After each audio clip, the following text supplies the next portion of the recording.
No possible way. Wow. My amplified unit, salute. Top of the morning, afternoon, evening, wherever you are in the world. Man, we just recorded the full Raw review for Monday, June 26, 2023, the go-home show to Money in the Bank. We just recorded it. I took the earbuds out.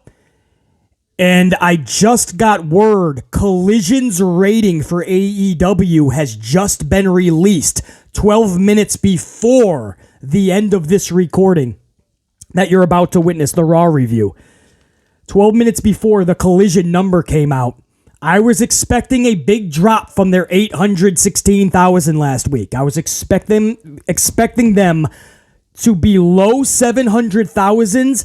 And I would not be shocked. It would be tragic, but I would not be shocked if they were into the 600,000s, the high 600s somehow. I would not be shocked if they lost 140 to 150,000 viewers in just 1 week. Guys, the number actually stuns BC right now. The second episode of Collision pulled in 595,000 viewers. 18 to 49 demo has nose-driven to 0.21. 595,000 viewers. 6, 7, over 220,000 viewers have already walked away in 1 week. That was more than a fourth of their audience has already said, check you. This is a stunning turn of events because, again, a lot of us numbers guys, we pictured it maybe high 600s. Still the second episode, heavily promoted with a Phil Brooks CM Punk 8-man tag match. This was a go-home show to the Forbidden Door pay-per-view. So a lot was on the line here. 595,000. Collision has taken a massive nosedive into Rampage numbers already.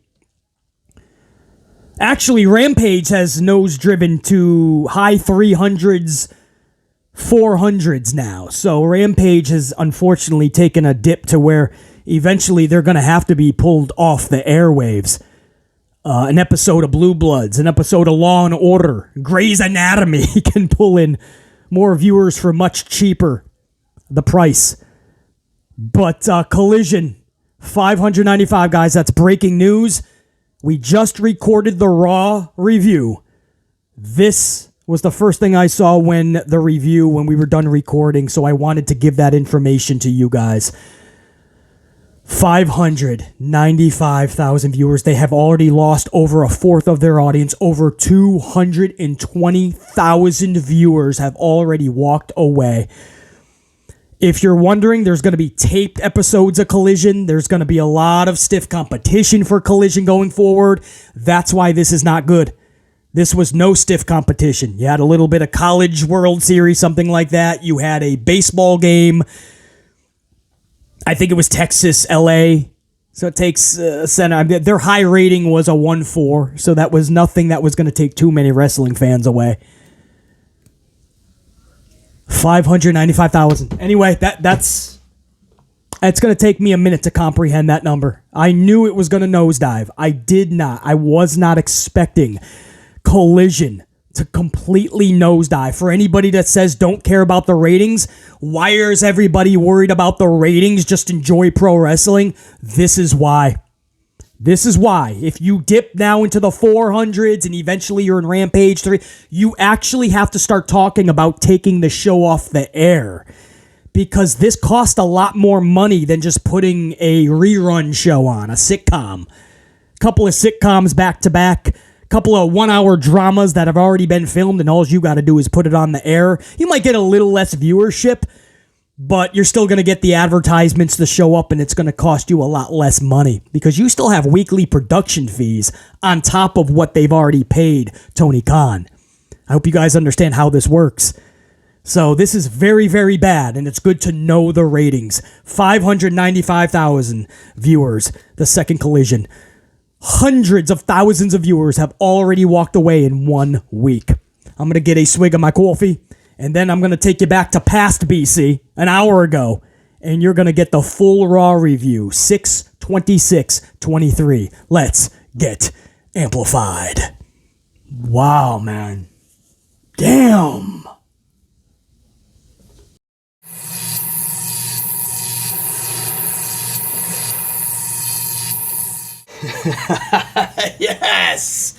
Yes.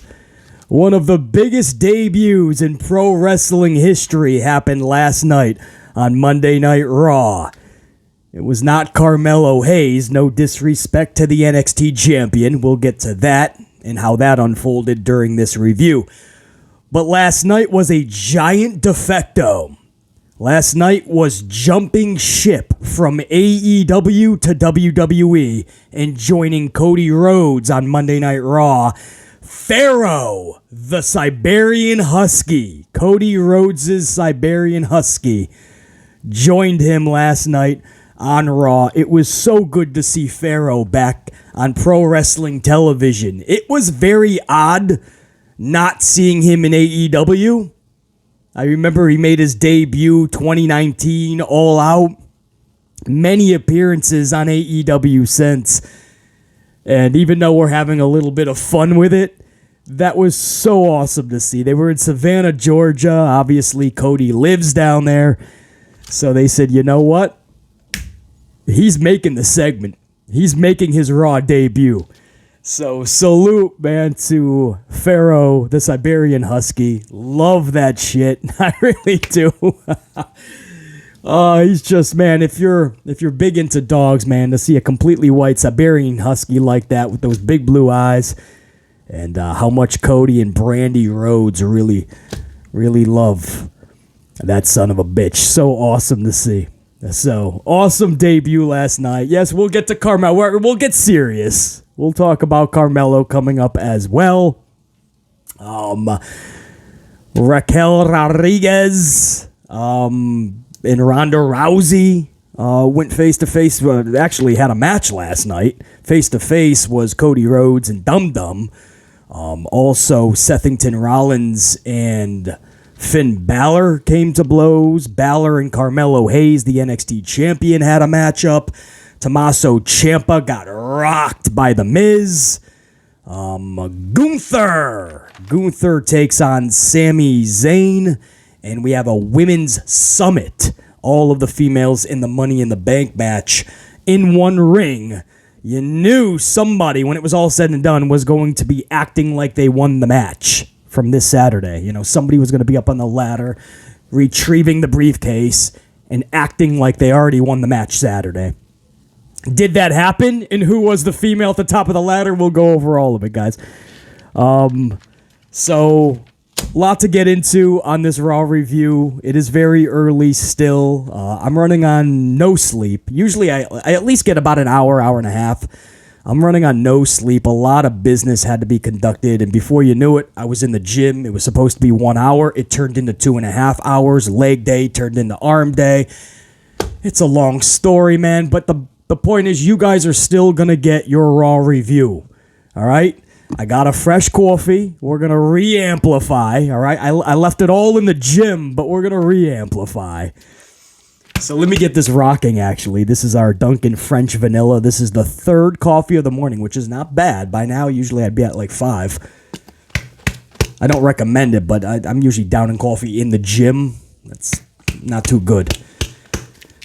So we're going to get this rocking, man, and we're going to talk. Can I just... Of course I can. It's my podcast.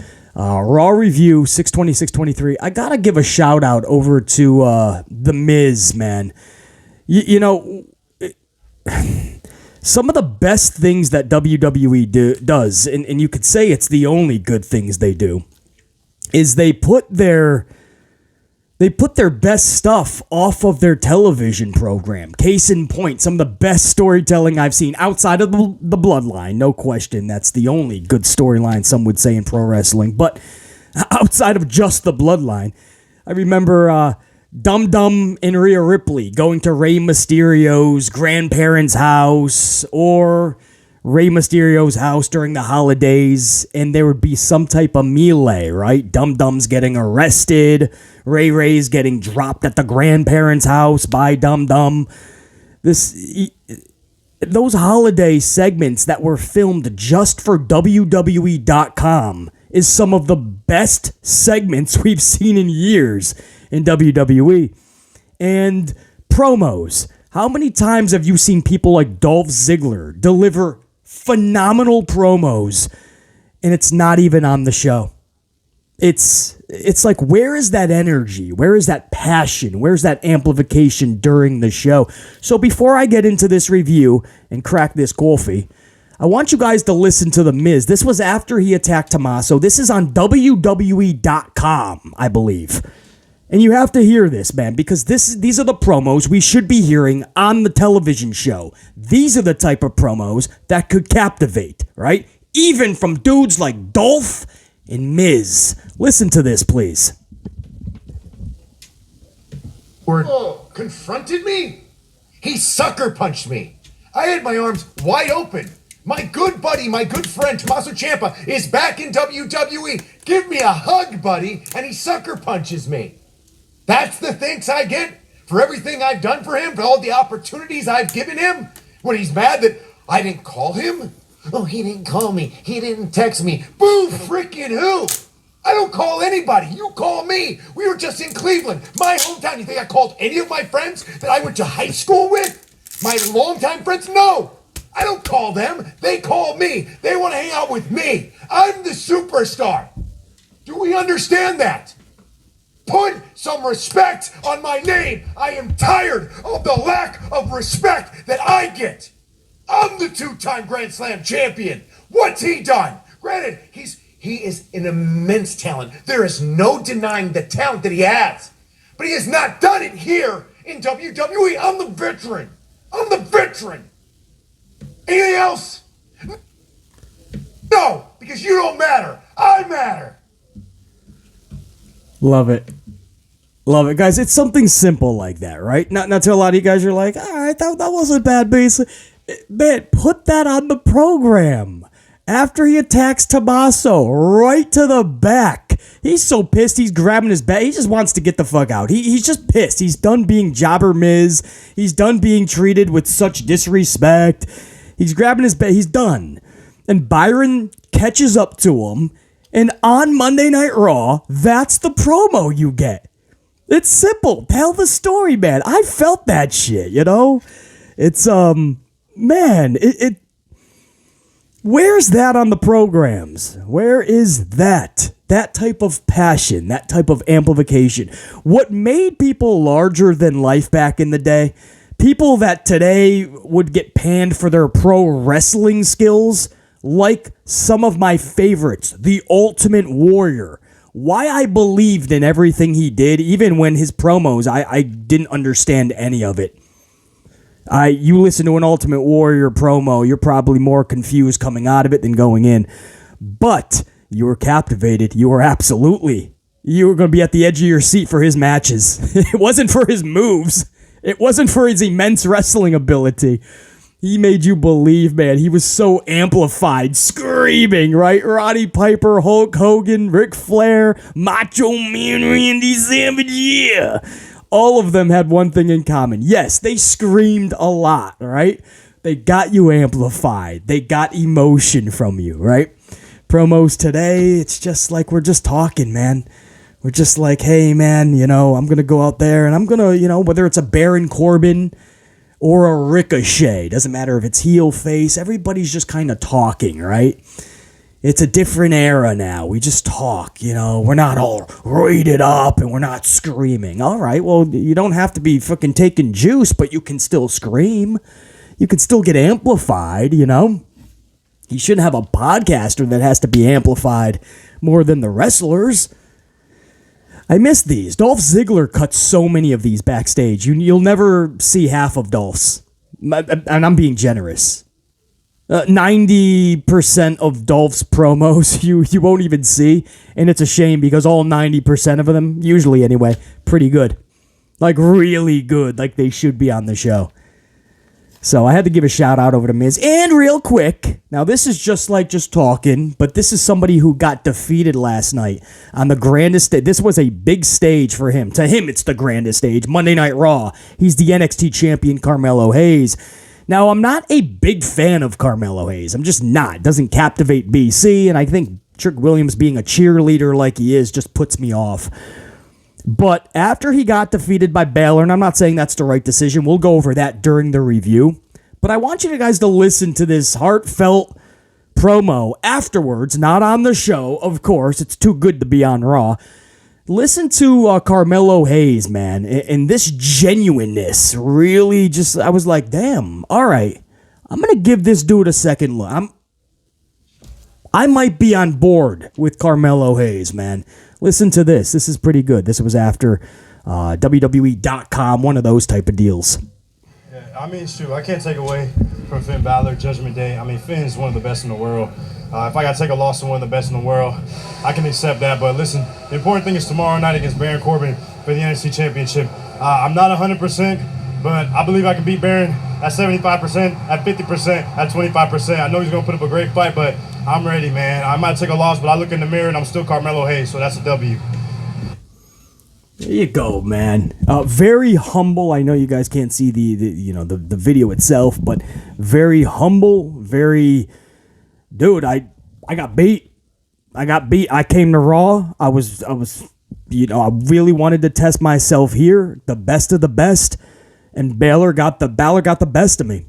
And I mean, that's as humble as you can come across. Usually you got the arrogance and you don't know if you can really latch on to that type of arrogance. To see him very humbled out and go, you know what, but I'm going to go back to my homeland of NXT. And I got somebody from here coming over there, and I assure you, I'll be ready, and I will win. I don't, man, that really rectified what I thought was an iffy situation on Raw between him and Balor. Why do it? Why have him show up? Just lose. That promo, man, I actually care more about Carmelo now than I did going into that match. I really wish that was on the show after the loss. Man, it's really good promo work, and it's just not being showcased. Not a lot of people are being able to see it. Anyway, guys, that's my cold open. It's just playing a few promos for you that not a lot of you guys may have been able to hear. So, let me get a big swig and let's get into this. Let's not waste any more time. I don't want to waste any more of your Tuesday. WWE RAW 626-23. Let me get a swig, and we will start off Cody Rhodes face-to-face with Dum Dum. And Mommy. You can't have Dum Dum without his mommy. Salute, unit.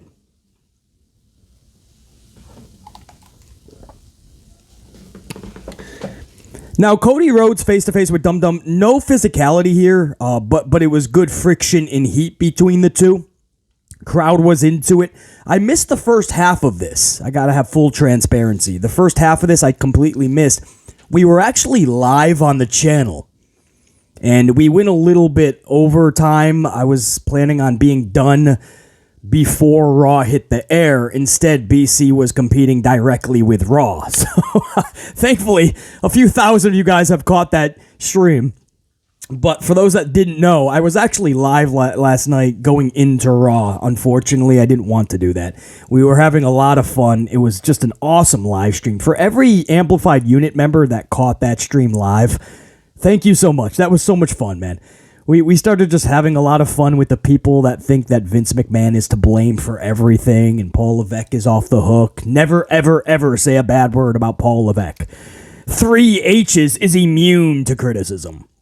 Vince McMahon, you have to say, right? And we were joking that, wait for it, guys, there's going to be a report that Vince McMahon has rewritten the show, or Vince McMahon is remotely working, or his blueprint is on the show. And sure enough, while we were live, it breaks throughout the interweb machine that Vince McMahon's fingerprints are all over the show. So we just had a lot of fun making fun of the fans that have an aneurysm over Vince McMahon.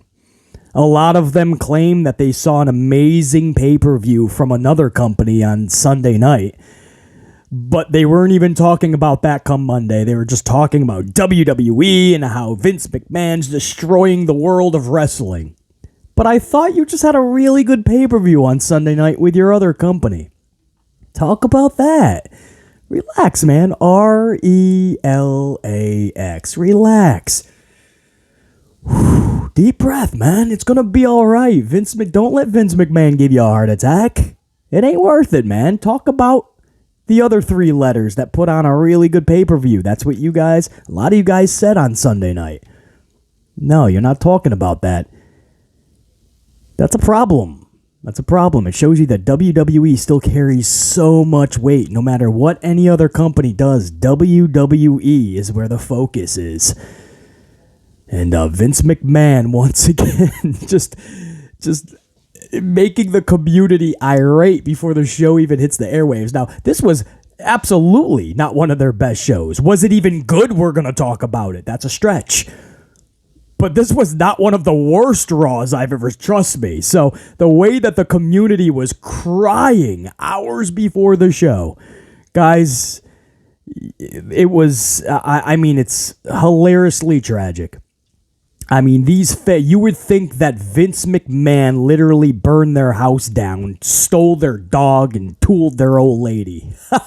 You would think Vince McMahon personally just, I don't know, literally burned their house down and stole their puppy. I don't know. This community, trust me, I'm not happy with what Vince does either, but I also know that you share the blame easily with Paul Levesque. And that it's just, you're not getting anywhere, man. You're not getting anywhere. Just giving yourself health problems because shows got vinced. That's the new term. I think Sean Ross made it up on, what was it, last Friday night? Vinced. And now everybody's Sandra, why are you late to work? It's not my fault. I was vinced. Why is there thunderstorms and rain 3 days in a row? Mother Nature. That's not Mother Nature's fault. You're being vinced. How did I have a flat tire?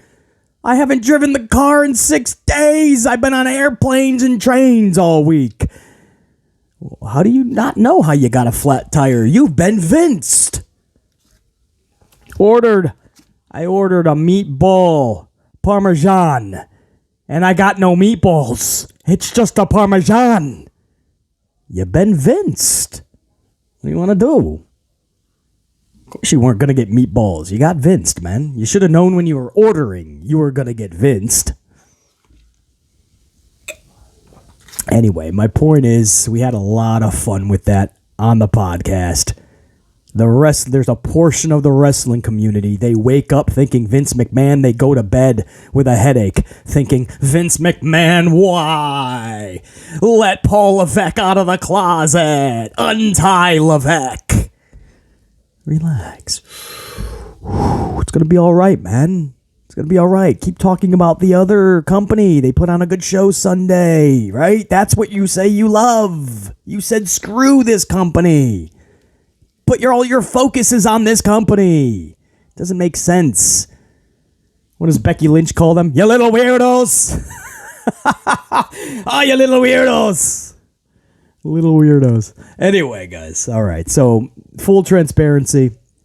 BC was live. I couldn't catch the first half of this. Cody Rhodes, dum-dum. So, I can't tell you what truly happened. I saw the second half. Good friction. Crowd was into it. And Dum Dum pretty much runs away. Okay, I like how you set up something, no wrestling match to start. Really sell that you have a match at a pay-per-view, you know what I mean? Create some friction. Could it have been better? 1,000%. Would I have done more? 1,000%.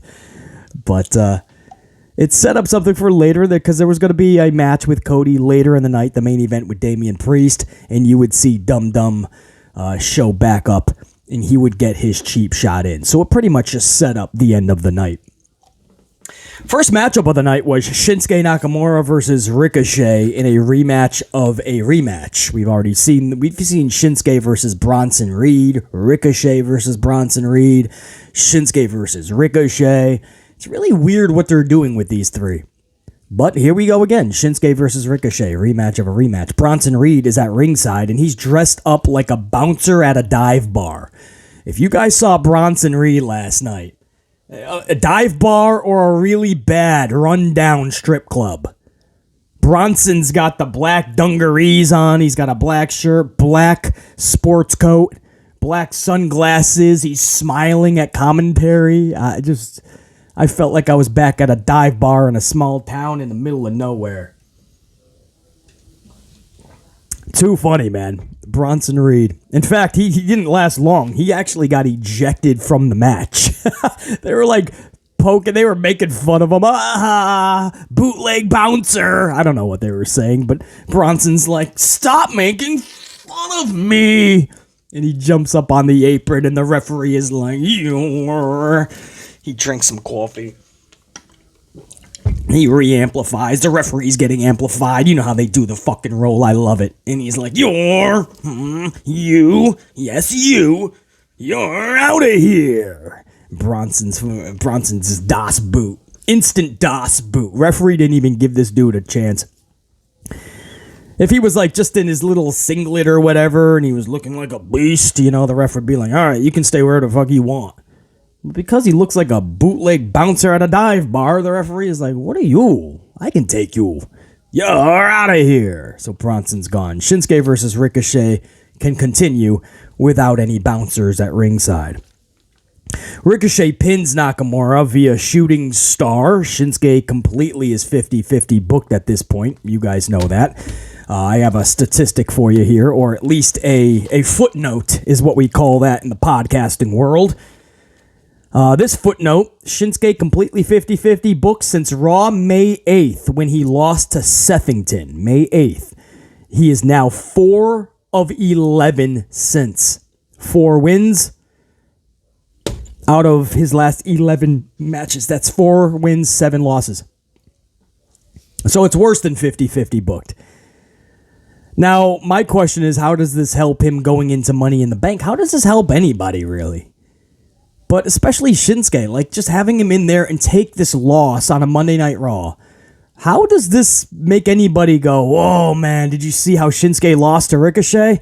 I think Shinsuke could actually win Money in the Bank.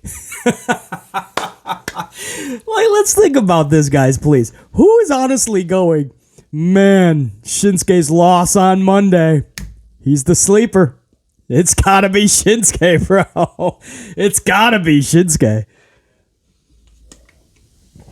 There ain't a damn way anybody's going to tell me it's not Shinsuke. The way he lost to Ricochet, he's in top form going into Saturday afternoon London.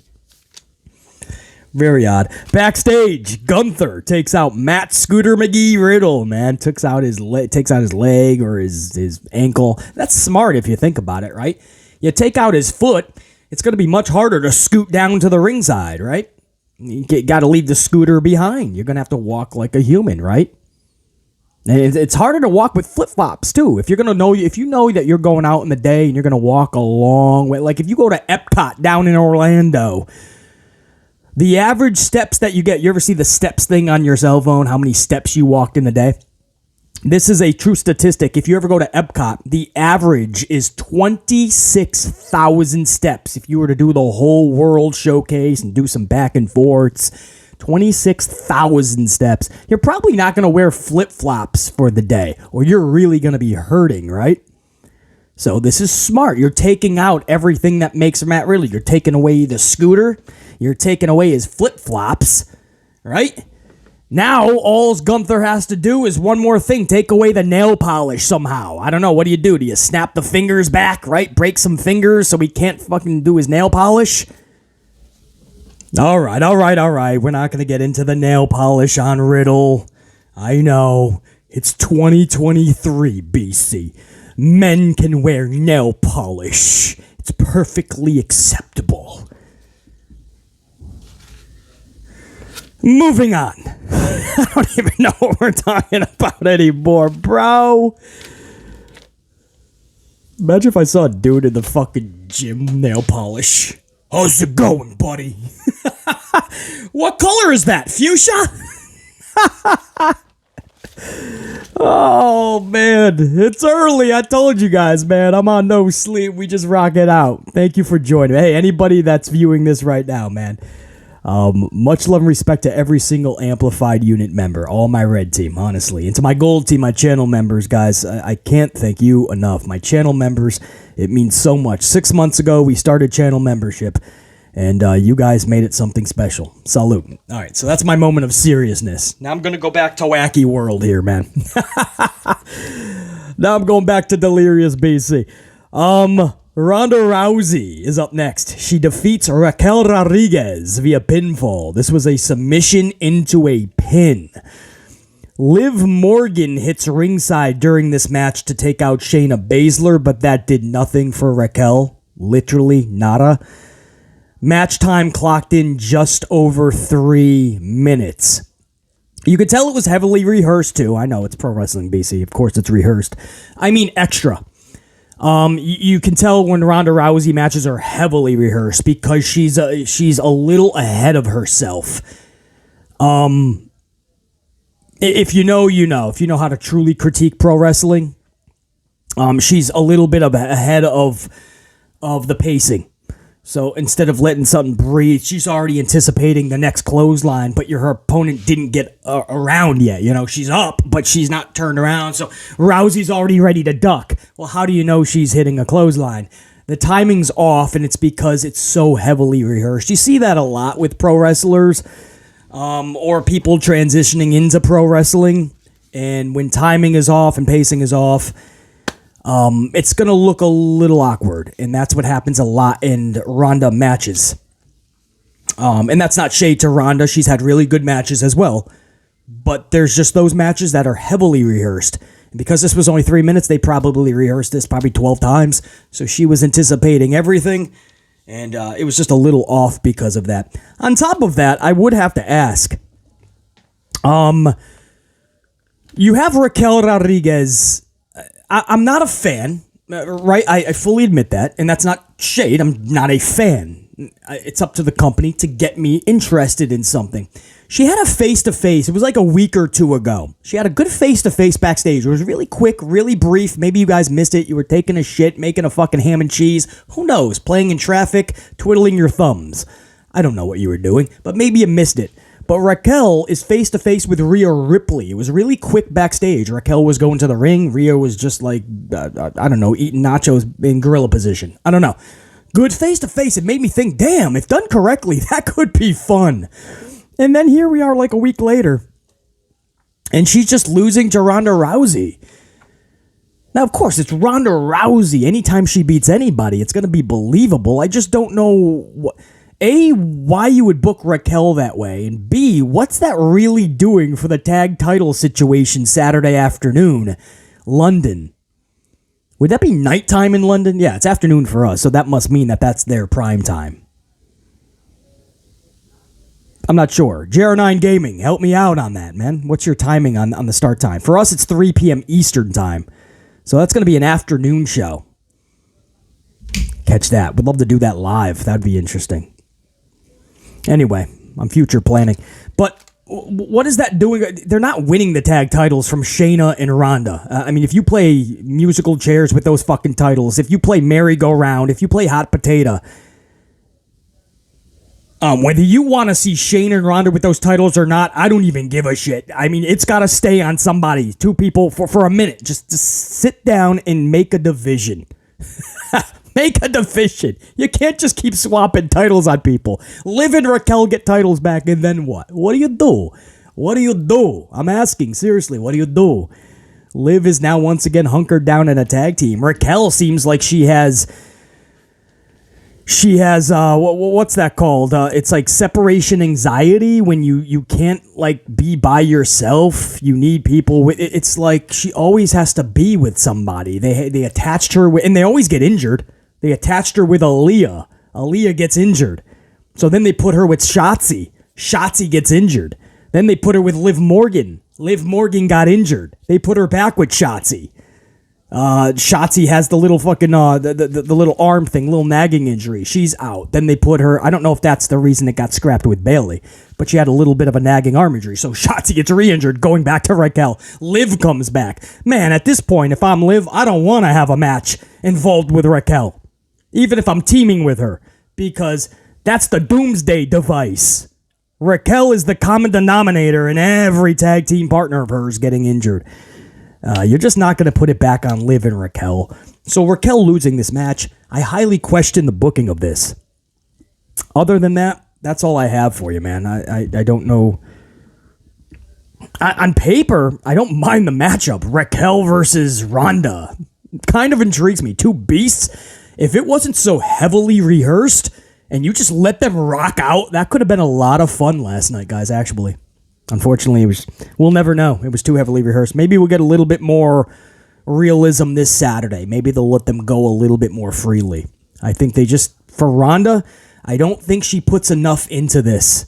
She does a lot of work, guys. There's no question. I'm not shading her in that. And if you're new to the channel, I don't know if I should be admitting this. I'm a Ronda fan, or at least I was for the longest time. But her booking in WWE, not there. And her trying to get better, her really being all in with this, I started to see that fade as the months went on. I think she got discouraged by the reception she was getting. I hope she knows it's justified. Her booking was that bad. But as a fan of Ronda Rousey, it's sad to say that everything kind of fell apart, right? The wheels fell off the vehicle a long time ago. So for Ronda Rousey, I guess they feel they have to over-plan it, over-rehearse it, because it won't go right if not. So that's shitty, because Ronda's better than that. And if she goes in 100% like this, like when she first got to WWE, I thought she was pretty damn good. I thought she was only going to get better and better, and booking would get better behind her. Instead, everything went south. Anyway, on paper, I was a little bit, I'll admit it, a little bit. I was like, all right, let me see what they do. A little into it. I should have known it would just be a 3-minute over-rehearsed Ronda match. Anyway, moving on. That's my thoughts on that. Hour 3. I had to spend a little bit of time on that because that's your tag team title holder in a match with the challenger, one-on-one for Saturday. And usually I can't stand that. It doesn't make us any more excited for the tag match, seeing these individuals already face each other. Instead, just tell us a story. Get us intrigued to see them for the first time on the pay-per-view. Is that too much to ask? Hour number 2, Rollins and Balor confrontation starts hour 2. Balor gets the better of Sethington, but when Balor goes for a steel chair, Carmelo Hayes, who was sitting front row, grabs the chair. Sethington then chases Balor off.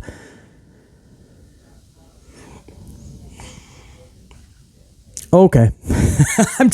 I'm not into Sethington's booking. I haven't been. When he was holding a United States Championship months ago, the title wasn't doing anything for him. He wasn't doing anything for the title. The booking failed him, and I wasn't connected to anything Sethington was doing. Now that he has this participation trophy championship, I'm still not really into what he's doing. I've seen him and Balor face each other.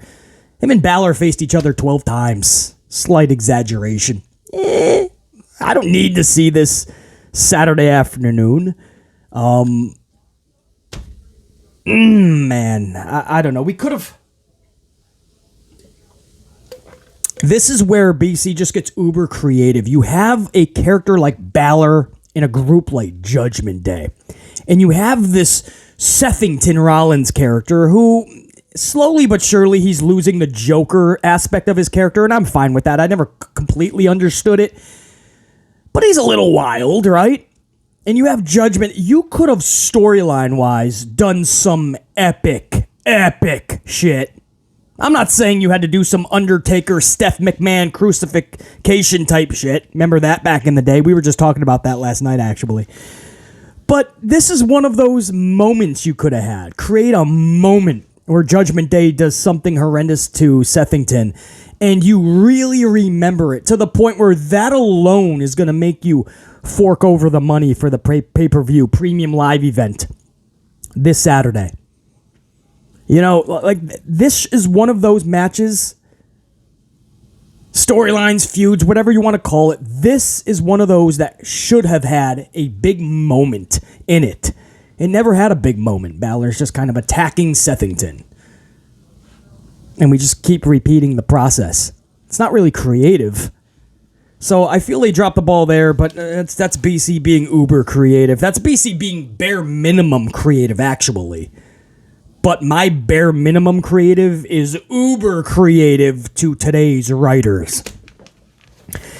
Up next, Tommaso Ciampa. So odd seeing him come through the curtain and trying to hype up the crowd.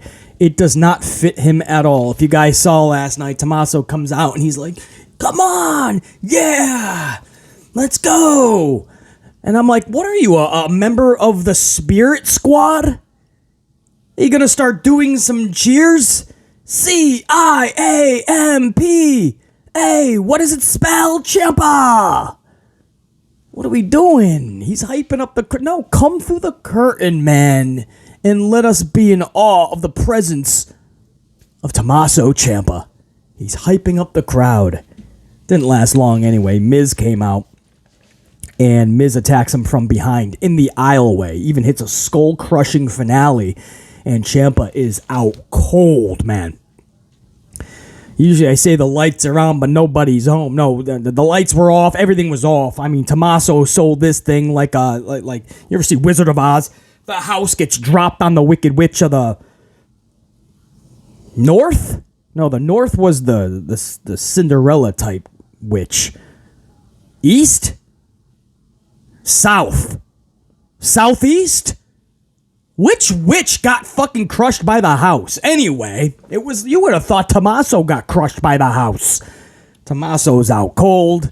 It was a thing of beauty, man. And the thing for me again was just Miz's promo on WWE.com or one of those obscure places where you're never actually going to hear it. BC was, thankfully I came across it. But, man, if they did that immediately after the attack, like Miz walks through the curtain, camera picks it up, Byron's chasing him down, Miz doesn't want any of it, and Miz cuts that amplified promo. I think that could have been so special. It was missing that ingredient last night. Because otherwise, it's just another attack, right? An attack angle. Well, shit, Balor's doing that every show to Sethington. Gunther's doing it every show, or to Matthew Riddle, did it again last night, attacked him in the backstage area, right? Attack. So this was just another attack, right? Miz attacks Tommaso. Man, it put some ingredients onto it, man. Why is Miz this furious, right? Byron caught up to him. We're going to find out right now live on air. And then Miz cuts that promo that I played for you in the cold open. Come on, man. You guys know BC's right. These are the small ingredients that actually are the biggest part of the recipe. These are the ingredients that make the dish. You know, it's one of those dishes where you leave out these little ingredients. You think it's not going to matter, and it greatly dilutes the meal. But other than that, nice attack. I just want to see Tommaso just... a lot of people say, okay, when Johnny Gargano comes back, he's going to help out Tommaso with The Miz, handle that, and then they're going to be DIY again. My question is, and then what? You have your DIY back in what tag division? What's the tag division? Look at Alpha Academy. I think they were on Raw last night. I think Otis was on like a treadmill, or he was on the bicycle, elliptical, whatever you call it. Otis is trying to get back in shape, which is good because IRL, he was really he was concerning a lot of us, man. He was getting winded in the ring way too soon. It did not look good. Like, I'm being serious. So it's actually good to see him on the bicycle. You got Max Dupree and Chad Gable saying something. I don't know. We're getting in shape to be better. I don't know what he was saying. That's Alpha Academy. Look at the Vikings, the Viking Raiders. Look at them, man. Look at their booking, man. 20-80 booking. 20% of their matches they win, 80% they're looking up at the lights. The Viking Street Profits couldn't be any more irrelevant. There's no tag division. So DIY and then what? They mingle around for 6 months until they're doing exactly what Sasha and Naomi had to do. Make a division. Help us out or there's nothing for us. We should just leave. Honestly, Levesque, what are you doing, man? Backstage, Kevin Owens and Sami Zayn segment with Ludwig and Gunther. Now, I had to mention this. KO popped BC, man. Owens and Sami Zayn interrupt Gunther and Ludwig. Ludwig's just like, go away. Sami's like, no, we're not going to go away after what you just did.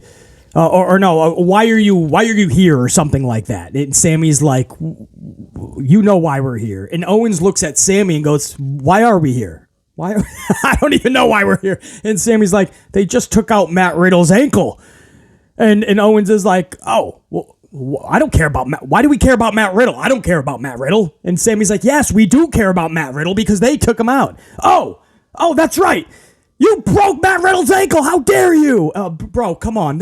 Kevin Owens was immaculate here, man. Now, I know it's mixed reactions with this new over-the-top amplified Kevin Owens. It's mixed reactions. Some people really love it. Some people, it's taken a while to catch on. But that was comedic gold, man. Owens doesn't even know why he's there. Sami's got to remind him. Owens all of a sudden gets this fake outrage. It was perfect, man. I had to mention that. Salute to Kevin Owens, man, playing that shit. To a T. And then we have Dominic Mysterio beating Tozawa. I'm not going to bullshit you guys, man. Full transparency. I had a business call, very important business call to take. So I wasn't able to catch the actual finish of this. So I'm hoping that nothing big happened. I'm hoping this was just a straight squash. No offense to Tozawa. But I did a quick recheck and saw that Dominic just beat Tozawa, and that's what's in the notes. It was a very important business call. So I appreciate you guys understanding. A lucrative business call. So that had to be taken. So I didn't see the actual finish to this, but Tozawa is out there with Dominic, and Dominic is just smirking when Tozawa coming out. Him and Mommy are like, what the fuck is... I'm surprised he's not dressed like a Christmas tree or a ninja. Women's Summit was next. Trish Stratus, Zoe Stark, Zelina Vega, Bayley, Io Sky, and Becky Lynch. Middle of the ring with a bunch of ladders behind them. You would think it's a commercial for Home Depot. Trish tells Becky, and I quote, I don't really know what to call you. I can't call you the woman because you're a man or whatever. Trish Stratus continues to crack grand slams. There's a lot of people that just trash Trish. She doesn't belong. She's taking a spot from the newer women today. She's horrible. She doesn't have it anymore. And I'm seeing the opposite. I am seeing the opposite. Trish is a phenomenal heel. In fact, if you take all the heel ladies in WWE right now, Trish, if you don't have her at the top, if you're critiquing this in a real way, a truthful way, she's at the top or right there at the top. If you have somebody ahead of her, I don't know who it would be heel-wise. It ain't Charlie, that's for damn. We don't even know what Charlie is, heel face. But promo-wise, mannerisms, perturbing a crowd.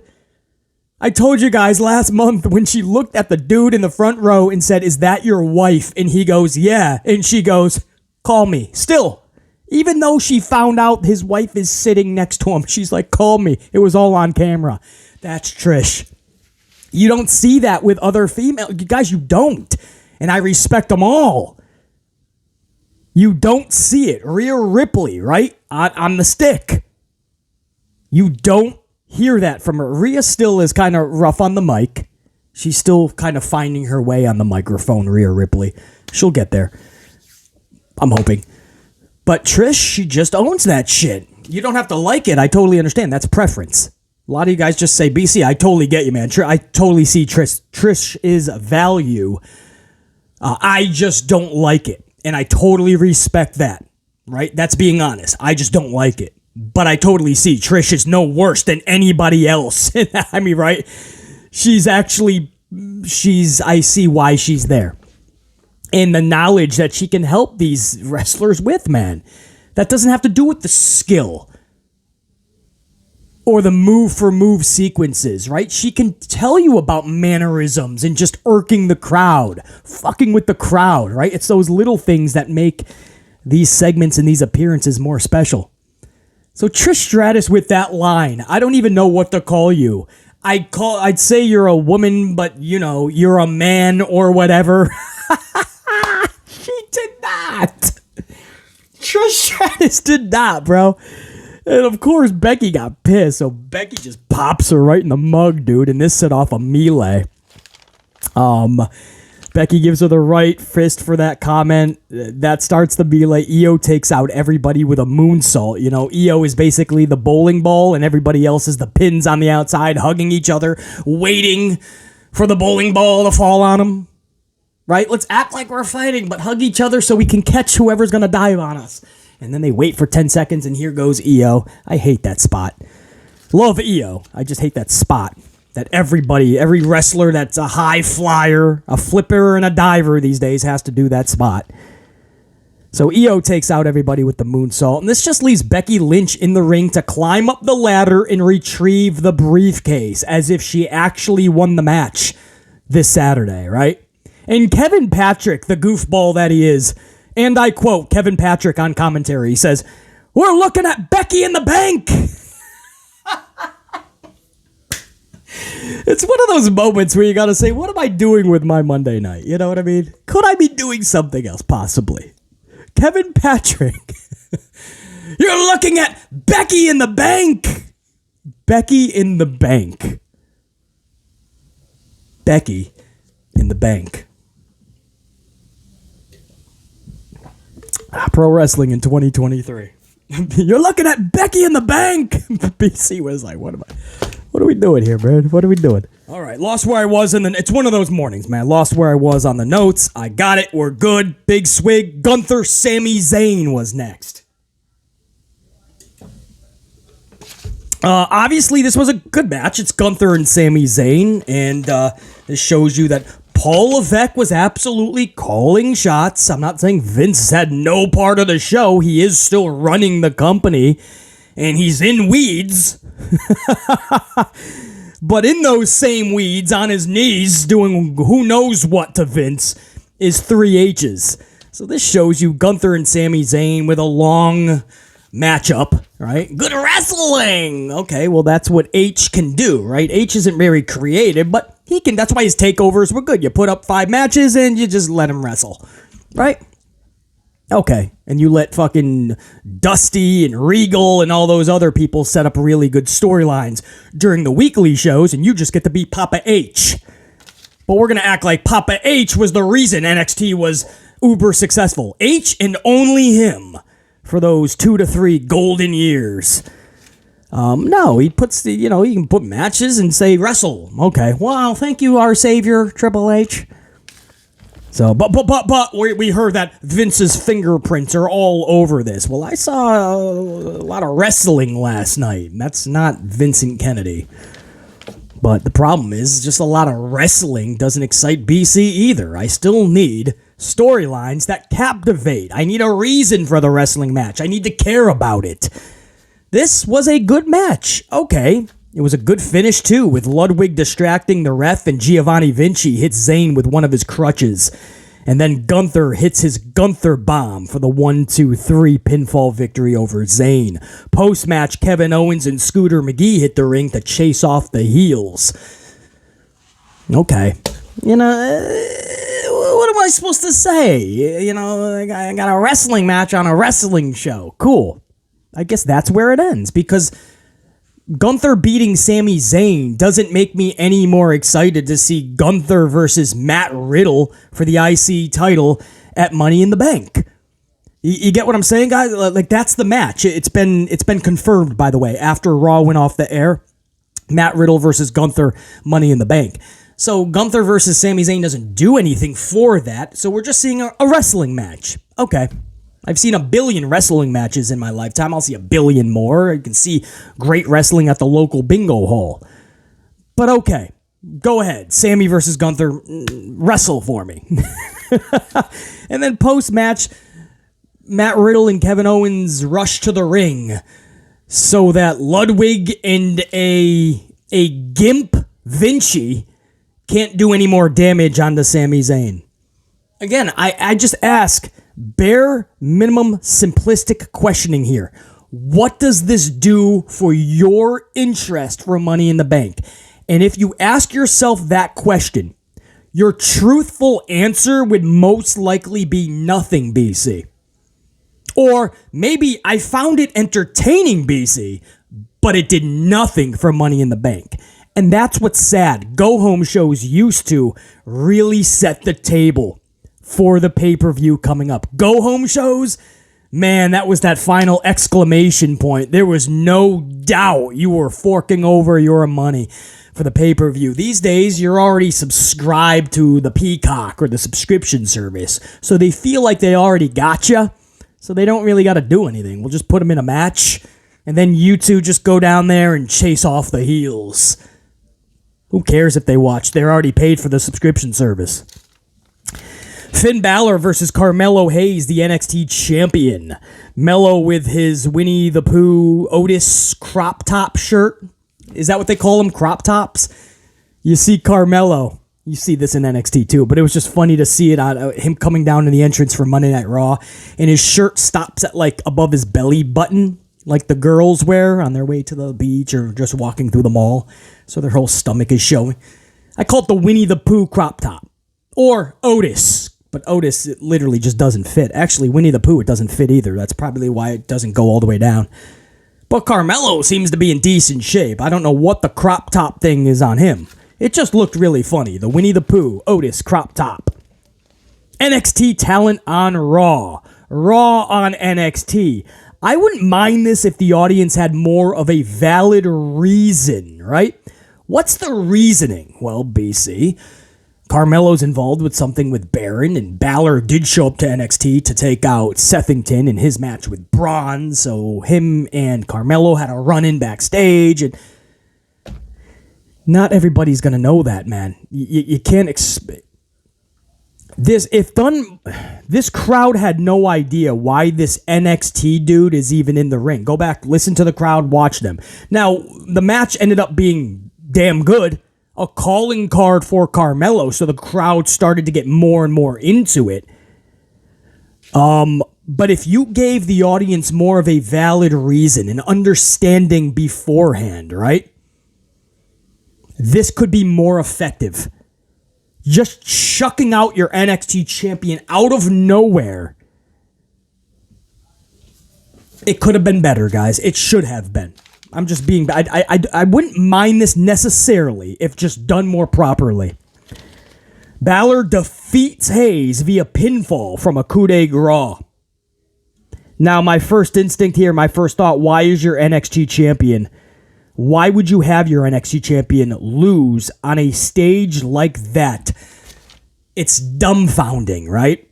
It's absolutely dumbfounding. But, and this is where BC has to relax, because even though it's not something I would do, most likely not something a lot of you would do, it has its benefits. I gauged the community afterwards, and a lot of people were talking about Carmelo Hayes. A lot of people going, all right, kind of down with this dude. BC told you, the promo he cut for WWE.com, or one of those obscure places where you're never going to hear the promo because it wasn't on the show, unfortunately, he actually gained a lot more of BC's respect, humbled down, taking the L spot on, dead on, and saying, I will be better, and I will be ready for Baron Corbin on Tuesday night. Like, that one little humble promo was like, all right, hold on. I'm going to give this dude another chance here. And a championship isn't going to do that for BC. There has to be a separate connection, a different type of real connection there to make me care about this dude. And something like that after Raw did that. So that happened with BC. A lot of people enjoyed the match and really got the calling card for Carmelo. So maybe there was some victory in that defeat. It's a massive W for Balor going into his title match. So I guess this is where it's one of those situations where BC, sit the fuck down, shut the fuck up. Take an L. For those of you that think I'm too egotistical, I don't take L's. I don't like when people disagree with me. Bullshit. I'll take L after L. You can disagree all you want. I ask that you don't disagree when I'm dropping truth, because there's nothing to disagree about, right? It's a podcast. We'll talk about opinions and our thoughts and our feelings, of course, and then you can disagree. I just ask you don't do it when we're dropping facts, because now we're just not getting anywhere. We're running in circles because you're not understanding the fact. That's all I ask. I'll take L's all day. When I take L's, that means I'm learning shit. I don't take too many L's in pro wrestling, yes, because I've done my due diligence. I spend a lot of time putting my ducks in a row, so I'm knowledgeable on every subject and topic. But I don't mind taking the L's. That was my first, literally, in my notes, I have, why is your NXT champion losing on a stage like that? It is dumbfounding to me. And then I got more transparency. I heard the Carmelo post-match interview. I gauged the community. I understand what this does for Balor. The experience for Carmelo Hayes, man, this is only going to make him better in NXT going forward. I'm telling you guys. On that stage with that crowd live on Monday night, what that's going to do for Carmelo. Man, sometimes, guys, a situation is not what it may seem up front. You know, think about it. See how everybody else is gauging it. See what it truly does for everyone. Don't just make a haste reaction. There are situations that happen in WWE like this all the time, and they remain dumbfounded for justified reasons. This one, I changed my tune a little bit, man. It's not as destructive as I thought when it was over. Salute to Carmelo and Balor. Pretty decent match. And again, this was a good wrestling match, just like Gunther and Sammy. Shinsuke and Ricochet got to wrestle. This was Paul Levesque's blueprint. Okay? This is Paul Levesque. This is Schnoz McGee, Pinocchio Pussface's fingerprints all over this show. But we were told it was Vinnie Mac hours before the show, right? So all of us could already go into Raw thinking, okay, this is just a Vince McMahon destruction episode. No, this is Paul Levesque letting them wrestle. That's good, right? To show you that I just don't slam Paul Levesque for everything and shade Paul Levesque. I'm not just an HHH hater. No, okay, you're letting them wrestle. My problem is there's still not a lot stemming from it. There's no care for the pay-per-view. The character development is still bare minimum. Shawn Michaels is going to love it, because Carmelo is a Shawn Michaels guy. And Shawn Michaels is going to love that he got showcased. This is a little favor for Shawn. But Shinsuke and Ricochet, okay, they have a good wrestling match. What stemmed from it? Why did Shinsuke lose right before Money in the Bank? What does that do for anybody? Who's going to remember that Ricochet W next week or today? Gunther and Sami Zayn had a good wrestling match. Okay, what does that do for Matt Riddle and Gunther? Money in the Bank. You got to see another good wrestling match. Okay. Carmelo versus Balor. Okay, it was a good wrestling match. Carmelo got the shine. HBK again says thank you. But it doesn't do much for the program at large and what's to come. And that's why we should get on Paul Levesque. Creativity has to be there. And we've already gone. We're about to get into the main event. And this show was not creative. So even when Vince is gone, and Paul Levesque is running this shit, you're still going to have these issues. And I just wish people would hold him accountable. He's good at putting good wrestler A and good wrestler B in a wrestling match. Okay. But pro wrestling has to be more than that.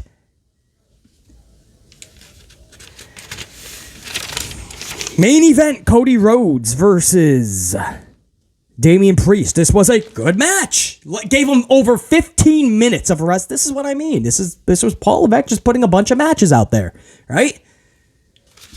It would be funny, man, to see the community squirm after this. All the people that were having heart attacks and aneurysms before the show because Vince McMahon has his fingerprints all over it. When the show was done, this was clearly a HHH production. This was a Paul Levesque show. Through and through, this was a Paul Levesque show. And What are they I mean, are they backtracking now? Oh, well, whatever, man. I don't care. It still wasn't a good show. Okay. It wasn't a good show because Paul Levesque didn't get creative. Just say it. No. It just wasn't a good show. I don't even know what to believe, man. I was told Vince has his fingerprints on it. It looks like Paul Levesque's fingerprints. I don't know who was at the crime of the scene. The scene of the crime. The crime of the scene and the scene of the crime. I don't even know what I'm talking about anymore. They're confusing themselves. A report says something and then you see something totally different. Vince McMahon would never allow this much wrestling on his program. This was a Triple H show. And it wasn't very good, but it wasn't one of the worst. But we just gotta be honest. I'm not slamming Paul Levesque here. I'm giving him credit. He put some wrestling matches out. Then what? I guarantee you, if the report said Paul Levesque's fingerprints were all over it, those people would be probably praising this show because of all the wrestling on it. But no. McMahon's fingerprints was the report, so I don't know how to feel about this. Cody Rhodes versus Damian Priest. Good match. I just did not care about Cody versus Priest for 15 minutes. Again, BC needs more than just a good... I can see great wrestling at the local bingo hall whenever I want. I just... Two wrestlers wrestling. Man, I don't need that. I didn't need that when I was a kid. I didn't need it when I was a teenager. I didn't need it when I was young BC going into adulthood. I don't need it now. I never needed to see the Ultimate Warrior in a 16-minute match. I just need to see the Warrior out there for 2 fucking minutes being ultimate. I just need Hulk Hogan out there for 6 minutes. Punches, big boot, body slam, clothesline, leg drop. Man, this is epic. I don't know why this is what wrestling has become. Like we're treating it like it's a real combat sport. Not predetermined, not scripted. Not pre-planned, not choreographed. Man, all of these long wrestling matches. You guys really like that excited? Have you not seen these moves time after time? It devalues the pay-per-views where we should be getting those good matches. I don't know. I didn't need to see Damian Priest and Cody Rhodes in there for over 15 minutes. Cody hits the Cody Cutter Crossroads combo for the pinfall victory. Sucks to see Damian Priest taking another L, but you're in there with Cody Rhodes. He can't lose, obviously. Post-match, Dum Dum hits the ring. Cheap shot on Cody, and he runs away, and we go off the air. Again, if Cody Rhodes was just the champion right now, Cody Rhodes would feel so much more special.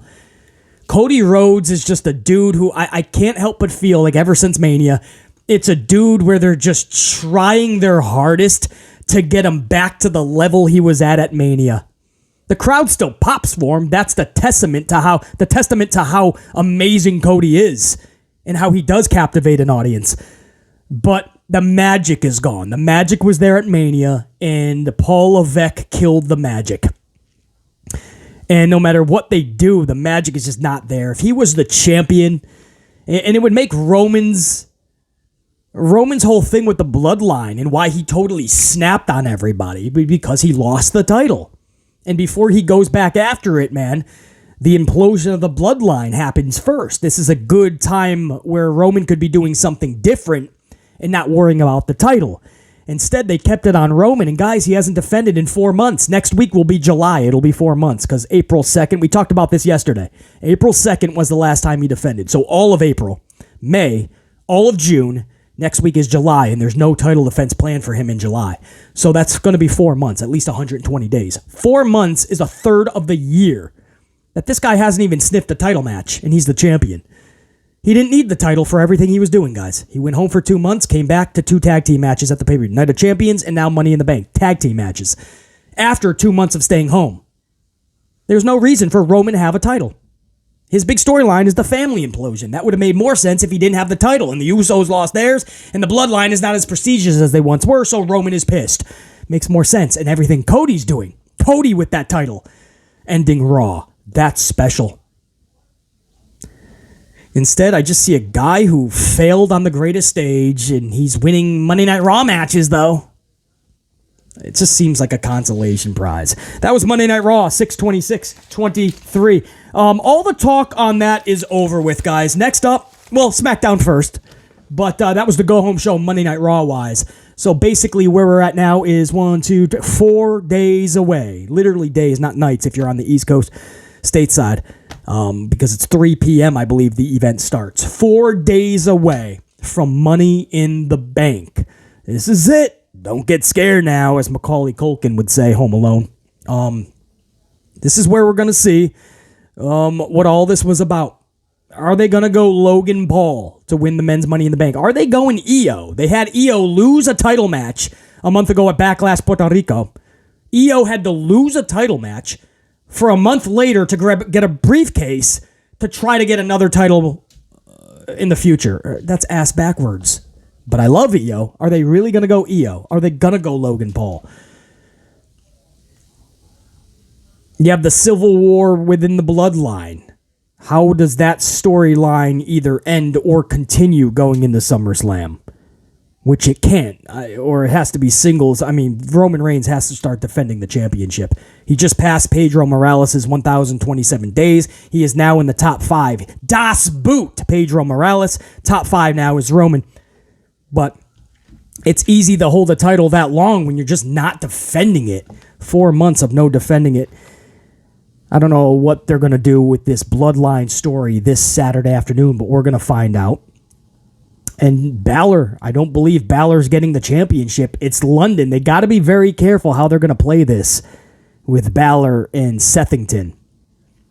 They also have Charlotte Flair and Asuka. That's actually before the pay-per-view. That's going to be this Friday, so that's going to be a big match. We expect them to give the title to Charlie so she can be Charlie 15 time and be one away from Ric Flair and the Nature Boy. They're setting it up for WrestleMania where she will get her 16th or possibly beat Ric Flair's record of 17. But it's going to be a big Charlie Flair WrestleMania 440. Get ready, guys. I know, Philadelphia. They're probably going to boo her right out of the ring, man. The booing will be louder than the pyro. But we expect it to go over to Charlie, and that's criminal. I really hope they change their minds. I really hope that Paul Levesque has to find the ball, get the balls out of Stephanie's purse. And I don't care if Vince McMahon is demanding that it goes to Charlie. It wouldn't even... Paul Levesque loves Charlie more than Vince, actually. So Paul Levesque is probably the lead cheerleader in Charlie getting it. What am I saying? Oh, boy. Poor Asuka. If I'm Asuka, just don't show up. Claim there was travel issues. Hopefully they won't take the title from you, and you'll come out of Money in the Bank still champion.